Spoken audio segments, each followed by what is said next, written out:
je fais un songe étrange. Ça fait 2 fois que j'ai vu Rachel Aksa. Et ce jour-là, je la voyais voulant porter une paire de chaussures, mais qui n'était pas sa pointure. On l'a déconseillé, mais elle insistait, elle tenait à porter cette paire de chaussures parce que ça brillait. Et puis quand elle a porté, elle s'est mise à marcher, le boîtier. Et les gens commençaient à rigoler. Mes chers frères et sœurs, pourquoi la dame insistait? Mais elle insistait, elle insistait. L'homme de Dieu a fait ses messages. Le message m'a très clair. Moi je me pose des questions. Pourquoi elle insiste à qui? Pourquoi le gars tout dans Nzambete? Mais elle insistait. Tout sur la, tout mettre ma son dans les commentaires. Les sujet n'a pas le tout sur la na Ezerkaya. Tout comment, tout dans les commentaires. Pourquoi la dame insiste à qui? Ils ont pas. L'homme de Dieu demande à Madame Aksolani ce que ses souvenirs dans Maloba. 1h et 22h pour l'Afrique du Sud.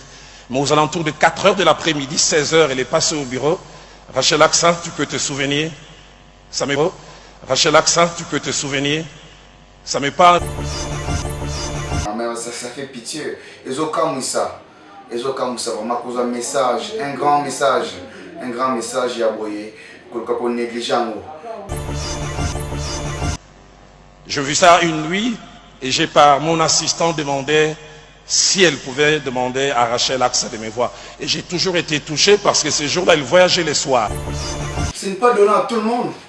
Comme on est un grand serviteur, un grand homme de Dieu, le pasteur Roland Dalo. Alors, Kabeng a eu pas un message. Et le message, on les a négligés. Tout le monde a négligé par rapport à ceux qui ont une importance. Mais tout le monde a une situation de communauté. Tout le monde a une barbarie de communauté. Pour les membres tout autour, il y a des gens qui ont des Bible, les temps de l'homme qui Facebook, je pense que vous l'en avez. Tout répondre dans les commentaires, comme c'est dans la sujet de Ezerkaya, dans le plateau de Miss TV. Merci beaucoup.